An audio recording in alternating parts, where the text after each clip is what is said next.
নমস্কার বন্ধুরা, এই গরমেতে একটি তৃপ্তিদায়ক রেসিপি হলো এই যে মিষ্টি দই।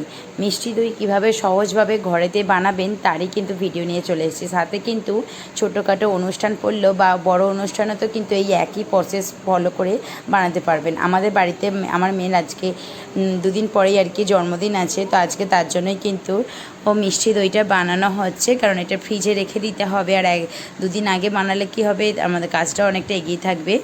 তো এখানে ডোডলার কিন্তু দুধ নিয়ে নেওয়া হয়েছে। তো নিয়ে অনেকটাই দুধ, যেহেতু গেস্ট আসবে বাড়িতে, কিছু কাছের আত্মীয়দেরকে বলা হয়েছে।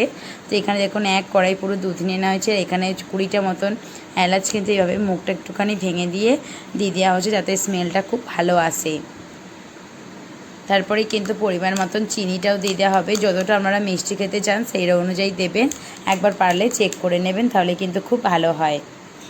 এই যে আমরা কিন্তু আন্দাজ মতন এক কড়াই দুধেতে কিন্তু আন্দাজ মতনই কিন্তু এখানে দিয়ে দিলাম। এখানে প্রায় কিন্তু 3 থেকে 4 লিটারের মতন কিন্তু দুধ আছে। যেহেতু বাড়িতে অনেক আত্মীয় স্বজনরা আসবে, তার জন্যই কিন্তু একটু বেশি করেই বানানো হচ্ছে। আর ক্যারামলটাও রেডি করে নিচ্ছি।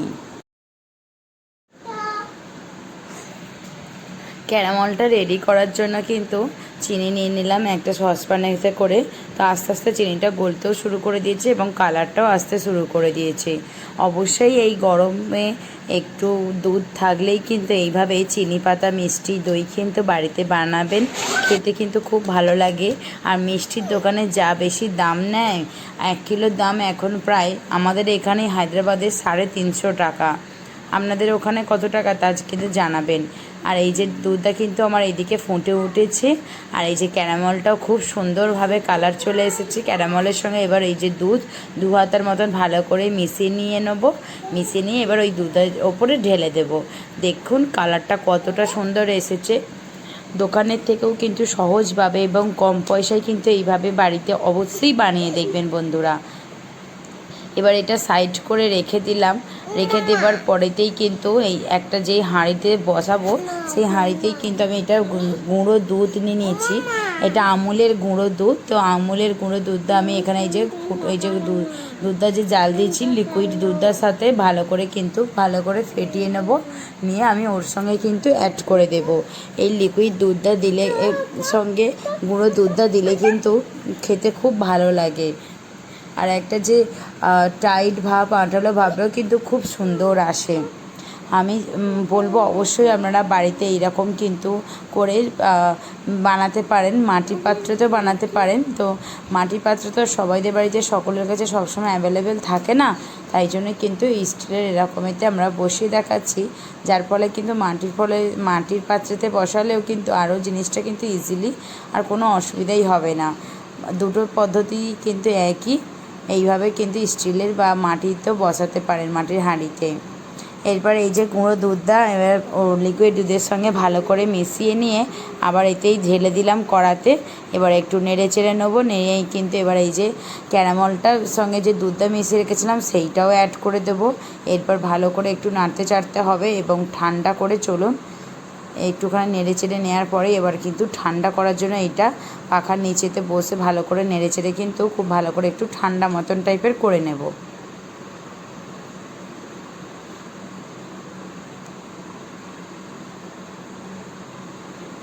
চলুন এবার এই যে একটুখানি ঝাঁঝানা হয়েছিল, এইটা নিচেতে দিয়ে ভালো করে ফেটিয়ে নেওয়া হয়ে গেছে। এটা বন্ধুরা টক দই, এটা মিষ্টি দই নয়, এটা টক দইয়েরই ঝাঁঝ নিয়ে আসা হয়েছিল। আমাদের যেহেতু বিদেশেতে মানে চারমিনার বলে একটি জায়গা আছে বাঙালি মার্কেট, সেখানেতে একমাত্র মিষ্টি দই পাওয়া যায়, নাহলে কিন্তু এই টক দই। তো টক দই এই জন্য সামনেই পাওয়া যায় বলতে টক দই নিয়ে এসে ঝাঁঝে করে দেওয়া হচ্ছে আর কি। তো নিচে এতটা দেওয়া হচ্ছে, আর আমরা এই পাত্রতেই বসাবো। আপনারা যেতে করে আর কি দইটা জমাতে দেবেন, তাতেই কিন্তু এই যে এটা দিয়ে দেবেন ঝাঁঝ মতনটা। দিয়ে দেওয়ার পরে এই যে পাকা তোলা করে নিয়ে এসেছি, দুধটা একটুখানি নেড়ে চেড়ে হাতায় করে নিয়ে নিচ্ছি।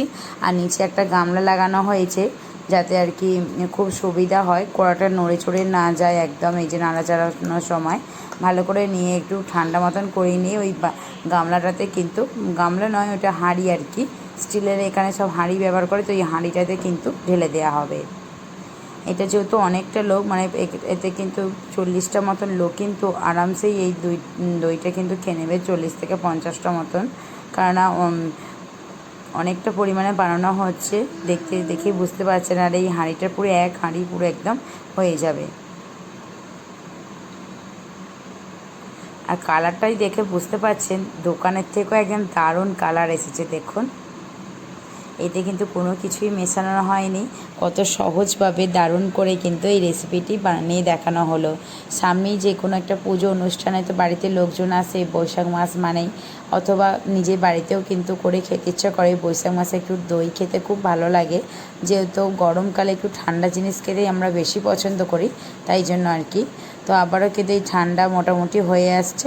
এরপর কিন্তু এইটা ছাঁচটার সঙ্গে দুধটা মিশিয়ে এতে ঢেলে দিয়ে দিলাম। এরপরেই কিন্তু একদম কিন্তু যে কড়াতে যে দুধটা সবটাই কিন্তু ঢেলে দেবো। পুরোপুরি ঠান্ডা হয়নি, হালকা মতন ঠান্ডা হয়েছে। ঠান্ডা হলেই কিন্তু একদম গরম গরম অবস্থাতেই কিন্তু একদম দইটা বসাতে দিতে হবে।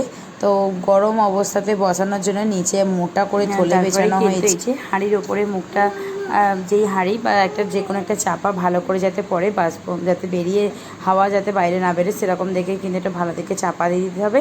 আর এই যে রান্নার ঘরেরই এক কোণে সেলফে কিন্তু আমরা এই যে নিচে মোটা করে থলে দিয়ে আর ওপর থেকেও একটা ছোট থলে দিয়ে একদম মুখটাকে পুরো সিল করার মতন, এই যে দেখুন, যাতে একটুকু বাইরের হাওয়া ভেতরেতে না ঢোকে সেরকমভাবেই কিন্তু একদম 4-5টা করে এঁটে শুটে একদম দিয়ে দেওয়া হচ্ছে। এরপরে কি বলতো, খুব সহজভাবেই তাড়াতাড়ি করে আর কি দইটা পুরো একদম জমাট বেঁধে যাবে। এই যে দেখুন, এবার সারা রাত কিন্তু এরকমভাবেই থাকবে। সকাল 8টার সময় দেখা যাবে যে কেমন দইটা বসেছে, মানে 12 ঘন্টা। এখন সন্ধ্যে 8টা বাজে এবং সকাল 8টার সময় দেখা যাবে যে কেমনভাবে দইটা বসেছে। একটুকু নড়বেও না চড়বেও না, এত সুন্দরভাবে দইটা বসে। আর আশা রাখছি জন্মদিনে সবাই খেয়ে কিন্তু তৃপ্তিও করবে। জন্মদিনে আরও অনেক কিছু রান্না তো আমি ভিডিও করে রাখতে পেরেছি, কিছুটা তো কাজের তাড়াতে কিন্তু পরে হয়ে ওঠেনি। যাই হোক, এই যে দেখুন সকাল কিন্তু এখন হয়ে গেছে, আর সকাল 8টা 8:30 মতনই বাজবে, পারফেক্ট দেখি না আর কি।